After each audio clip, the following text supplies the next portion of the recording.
Salut Alex! Salut Marty! Je me suis acheté ça. J'ai payé ça 3900$. Mais à quoi ça sert? C'était fait fourrer, man! Beaucoup trop cher. C'est un moulin à malt. Ok. Ça sert à faire de la bière. Comme ça, la bière, toi? Ouais. Moi aussi. Ouais, ça paraît. Check-moi versus toi. Effectivement. Fait que là, à quoi ça sert ça, Alex? Parce que Ouais. là, je veux rentrer dans mon investissement. La bière, ça se fait avec du malt. Ça sert à concasser le malt. Ok. L'objectif? Ben, le malt à l'intérieur du malt. C'est Le malt, le malt à l'intérieur du malt. Parlons de graines. Le malt, c'est des graines, c'est des Ok. céréales.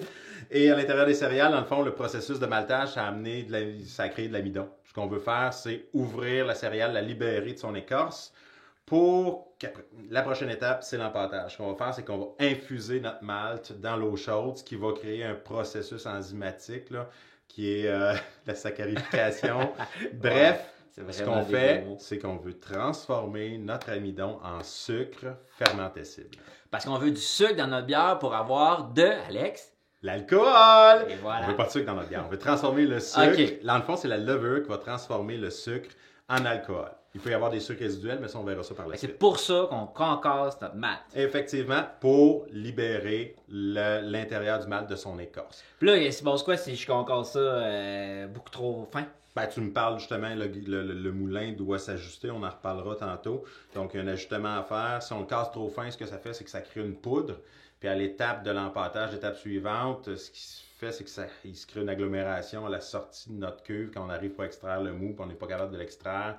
On veut pas ça. Ce qu'on Fait que veut, ça c'est- jamme. Ça jamme ici, là. Ça jamme là. Puis une autre affaire aussi, c'est que ce qu'on va faire, c'est qu'on va casser beaucoup trop. On va multiplier les morceaux d'écorce.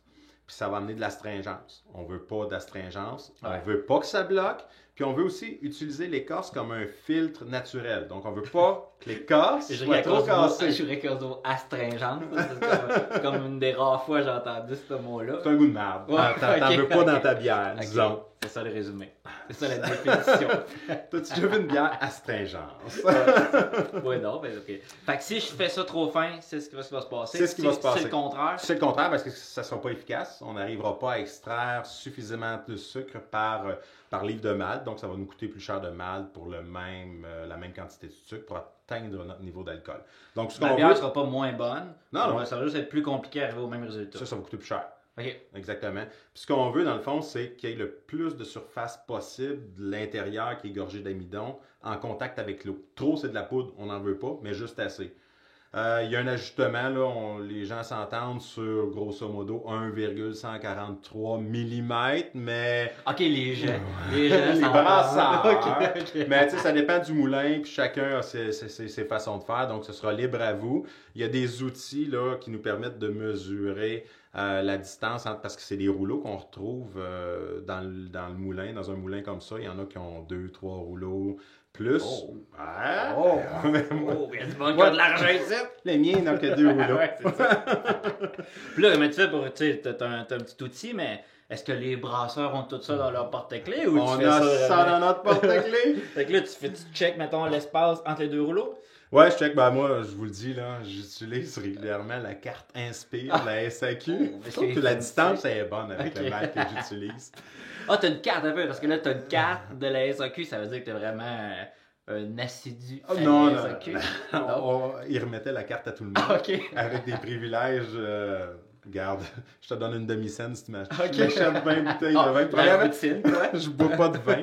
Donc, je l'ai utilisé. J'ai trouvé une utilité à cette carte-là. J'ajuste mon moulin avec. Ok. Ben, pour ajuster le moulin, on retire le boîtier que sur le dessus.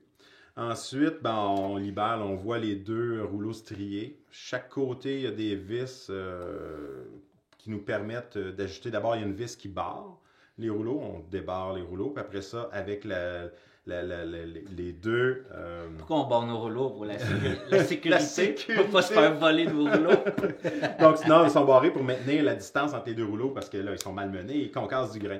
Puis après ça, avec les deux bouts qui sont à chaque extrémité, là, on est capable d'ajuster les rouleaux en tournant d'un côté ou de l'autre. Puis, ben, une fois que c'est fait, bon, on barre nos rouleaux. Puis, par contre, à force de les utiliser, ça demande parfois du réajustement. Là. Puis aussi, si on utilise des grains de spécialité dans notre recette qui sont différents, qui sont autre chose que du Malt.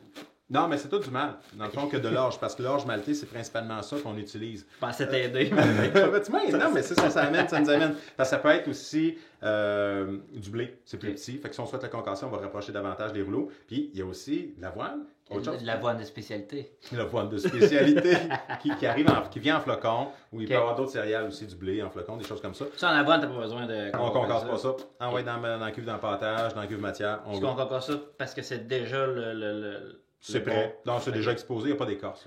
OK. C'est ça, on y va comme ça. OK. Là, y a-tu des dangers? Parce que là, moi, j'ai payé ça quand même très cher. Ben, tes doigts. OK, ouais. Tu ne veux pas mettre tes doigts là-dedans. Ouais, donc, on fait attention. Mais sérieusement, tu me parles de quelque chose? Ça m'est jamais arrivé. Parce qu'il m'a vendu des lunettes et un masque avec ça. Il m'a dit, fais attention. 500 piastres. Ouais, c'est ça. Non, parce qu'il se crée un nuage de poussière au-dessus. Puis, avec l'électricité statique, ça peut exploser. Ça m'est jamais arrivé. Mais apparemment, ceux qui concassent du grain de façon industrielle, parce qu'on peut l'acheter déjà concassé, portent une attention là, à ces détails. Ils mettent des lunettes. Ouais, c'est ça. On est protégé. On a des lunettes. Parlant d'explosion, parlant de feu, un autre petit détail qu'on a oublié, ce qui peut arriver, c'est que le malt, pas ce qui peut arriver, ce que je vous conseille, c'est un petit détail, on peut humidifier le malt avant. OK. Donc, soit avec une bouteille, là, push-push, comme on Tu peux pas faire... Pas conseillé, pas conseillé. Puis, ce que ça fait, on attend 15-20 minutes. Après ça, on le concasse. C'est que l'écorce se libère sans se concasser. Donc, ça fait un meilleur filtre naturel dans la cuve d'empâtage parce que l'écorce sert aussi de filtre naturel. Alors, ma question, Alex, c'est est-ce que vraiment, toi, qui es un passionné de bière, est-ce que tu fais ça à chaque fois? Je n'humidifie pas mes graines. Non! OK.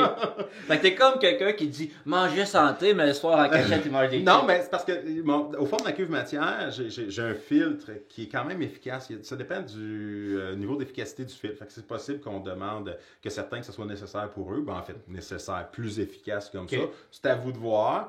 Ceci dit, si on humidifie notre grain, on ne concasse pas trop d'avance. Parce que sinon, ben, ça va pourrir. S'il n'est pas humidifié et qu'on le concasse d'avance, ben, il n'y a pas de problème. On peut gagner de l'avance. Fait que si on a une bière que tu as humidifié le grain et l'autre, on ne verra pas de différence. Là. Ah non. Dans le résultat, si c'est humidifié, toujours. C'est un conseil, mais il ne faut pas virer fou avec ça. Je le fais pas. Si Alex le fait pas, c'est pas nécessaire. Voilà. Voilà. Fait que ceci complète le concassage. Bonne chance.